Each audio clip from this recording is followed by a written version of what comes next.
2023 ఏడాది టీమిండియాకు ఎన్నో చిరస్మరణీయ విజయాలు అందించడంతో పాటు కొన్ని చేదు జ్ఞాపకాలను మిగిల్చింది. ముఖ్యంగా స్వదేశంలో జరిగిన వన్డే ప్రపంచ కప్ 2023లో టైటిల్ ఫేవరెట్గా బరిలోకి దిగిన రోహిత్ సేన ఫైనల్లో వెనుదిరగడం సగటు అభిమానిని బాధకు గురిచేసింది. ఇక కొత్త సంవత్సరంలోకి అడుగుపెట్టగానే టీమిండియా తీరికలేని షెడ్యూల్తో క్రికెట్ ఆడనుంది. ప్రస్తుతం సౌత్ ఆఫ్రికా టూర్తో మొదలు పెడితే డిసెంబర్ వరకు అన్ని ఫార్మాట్లు కలిపి చాలా మ్యాచ్లు ఆడాల్సి ఉంది. ఈ గ్యాప్లోనే ఐపీఎల్ 2024, టీ20 ప్రపంచ కప్ 2024 కూడా జరగనుండడం విశేషం.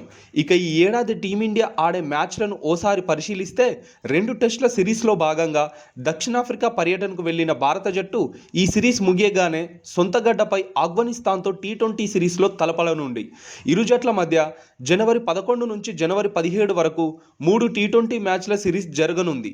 ఆ తర్వాత స్వదేశంలో ఇంగ్లాండ్తో 5 టెస్టుల సిరీస్లో టీమిండియా పోటీ పడనుండగా జనవరి 25 నుంచి మార్చి 11 వరకు ఈ సిరీస్ జరగనుంది. అనంతరం ఐపీఎల్ 2024 సీజన్ జరగనుండగా ఈ మెగా టోర్నీ ముగిసిన వెంటనే జూన్ 4 నుంచి జూన్ 30 వరకు వెస్టిండీస్, అమెరికాలో ICC T20 world cup 2024 mega tourney జరగనుంది. ఆ తర్వాత భారత జట్టు శ్రీలంక పర్యటనకు వెళ్లనుండగా అక్కడ లంకేయులతో 3 వన్డేలు, 3 టీ20 మ్యాచుల్లో పోటీ పడనుంది. అనంతరం సెప్టెంబర్, అక్టోబర్ నెలల్లో సొంత గడ్డపై బంగ్లాదేశ్తో 2 టెస్టులు, 3 టీ20 మ్యాచుల్లో టీమిండియా పోటీ పడనుండగా నవంబర్లో న్యూజిలాండ్ జట్టుతో కూడా స్వదేశంలోనే 3 టెస్టుల సిరీస్ ఆడనుంది. ఇక ఈ ఏడాది చివర్లో బోర్డర్ గవాస్కర్ ట్రోఫీలో భాగంగా ఆస్ట్రేలియా పర్యటనకు వెళ్లనున్న టీమిండియా అక్కడ కంగారులతో 5 టెస్టుల సిరీస్లో తలపడనుంది.